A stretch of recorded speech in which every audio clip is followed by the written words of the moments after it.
Hello. So this morning I'm reading at the pool here. It's on the rooftop. 咁我今朝早咧就喺天台呢個泳池度讀書啦，咁樣。So again you can see behind me is the Caribbean Sea and all the beaches. 咁你可以見到啦，喺我身後咧就係加勒比海啦，同埋嗰啲海灘啊，咁樣樣。So sort of an idea like the environment that right now I am living in, you know. 咁我等大家都見到我而家即係生活嘅地方，大概周圍嘅環境係點樣啦，咁樣。So it's rather like out of the way as I've told you。咁其實咧係即係唔係喺正市中心啦，之前都有同大家講啦，咁樣樣。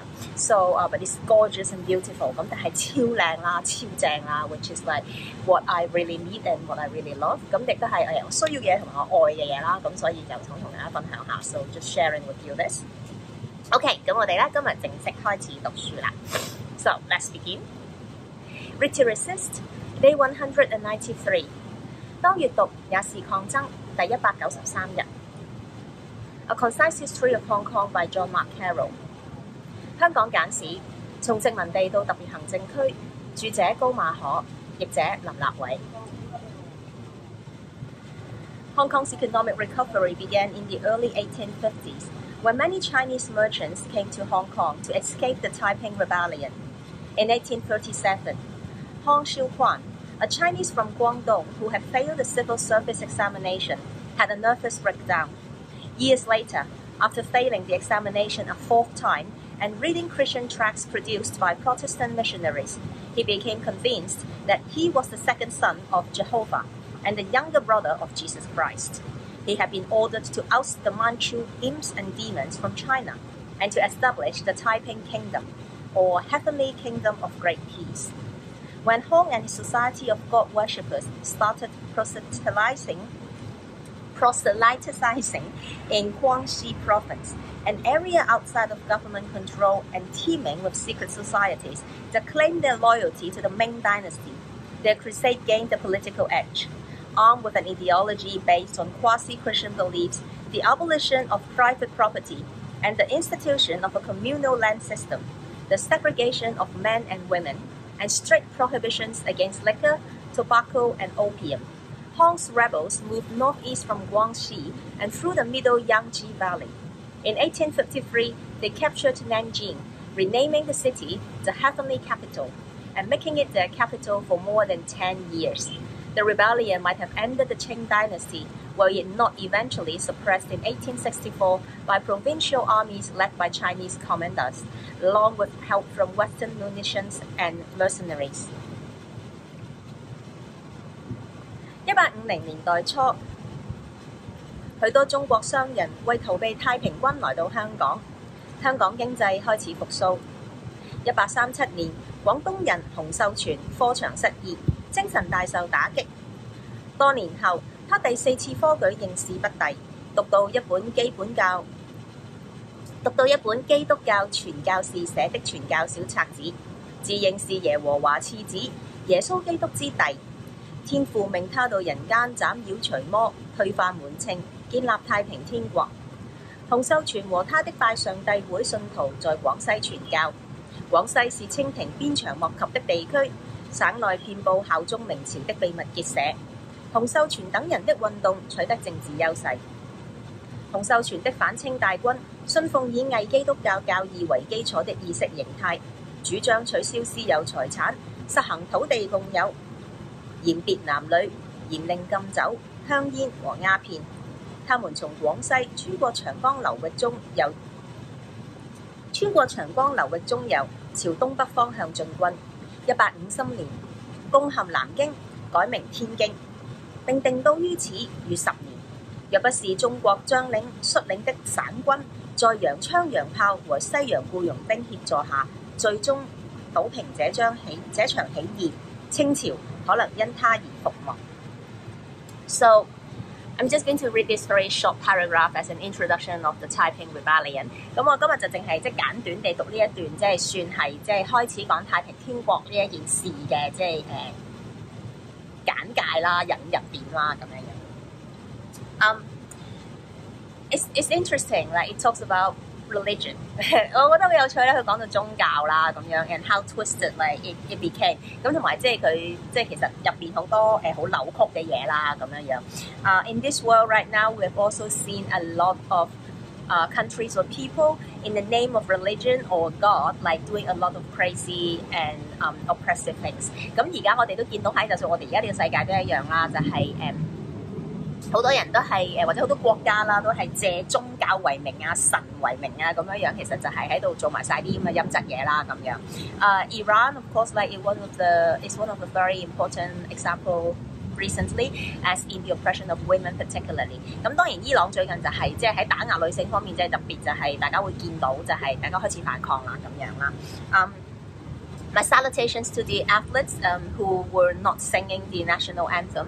咁我向呢一班即係唔唱國歌嘅伊朗嘅運動員致敬啦咁樣樣。People talk about like how sports shouldn't be political, but sports has always been political in history。咁啲人成日都話：哎呀，唔好講政治啦，運動唔應該講政治啊！但係其實咧，體育呢件事咧係由即係自古以嚟其實都係一件好政治化嘅事嚟嘅咁樣。And of course, like all these fuss about national anthem recently regarding Hong Kong。咁當然即係大家又見到最近即係我哋香港嘅國歌嘅呢一個嘅即係我會講係咩咧？我會講係大家卒之咧正視聽啦，香港係有自己嘅國歌，就係願榮光歸香港。It's so interesting, like how the Chinese or no, let's say the Hong Kong government has been protesting like so vehemently, but one after another, these countries are making these mistakes。咁我覺得好有趣嘅就係即係無論香港政府即係哇好大力咁樣喺度抗議都好啦，咁但係咧啲唔同嘅國家咧，你不斷咁樣咧，即係不斷犯錯啦咁樣。And it can actually tell you how powerful the algorithm is on the internet and the search engine。咁其實咧翻去就係講咧，其實即係而家我哋呢一個世代咧，網上嘅嗰一個即係人工智能嗰一個嘅搜尋嘅嗰啲程式啦，同埋即係特別就係即係搜尋引擎裏面，其實佢哋做咗嘅嗰一啲嘅辨識嘅程式咧，其實係好有幫助嘅。So definitely one of the ways that we can continue to fight and to win the narratives and to make sure that truth stays online is to continue to search and research and make more content and do more tagging and like just to give things like just to put it on top of your search engine and you will win the rhetoric and the narrative。咁我諗即係呢度即係我哋會見到啦，其實其中一個抗爭嘅方法，即係的而且確就係不斷走去搜尋啦，不斷就係創作即係內容，然後加 tag 啦，跟住就係大家要不斷搜尋，推佢上去啦咁樣樣。Then of course it also reminded us how the regime can also abuse the system。咁但其實亦都提醒咗我哋，其實咧呢一個嘅政權點樣可以濫用呢一個系統啦，或者it has already been doing it for a long time。咁同埋其實即係已經係做咗好耐啦。One more thing I want to share about like staying here in this country。咁我想分享多一樣嘢，關於我而家即係留喺哥倫比亞呢個地方嘅一啲事情啦咁。So yesterday I went to get a proper SIM card for my phone and register my phone and myself into the mobile network system。咁我琴日就係去搞咗個電話啦，咁就將個 SIM 卡係登記咗我個名啦，同埋我呢一部電話嘅IMEI 啦咁樣樣。So now to do this, of course, now the government can always trace me and then trace everything back to me to this equipment particularly。咁當然即係最重要就係令到政府就係可以即係追蹤到我啦，然後跟到我呢一個機啦，知道我喺呢個機做過啲乜嘢，揾過啲乜嘢，講過啲乜嘢，諸如此類。Now, one thing really shocked me， 其中一樣令到我最驚訝嘅嘢咧就係 ，so we have to sign contract of course， 咁我哋都有自己要簽合約啦咁樣樣。But the thing is like other than signature， 除咗係簽名之外咧 ，they request like fingerprint， 咁佢哋咧係要求要有指紋。This is horrifying 對我嚟講呢個係超級恐怖嘅事嚟嘅。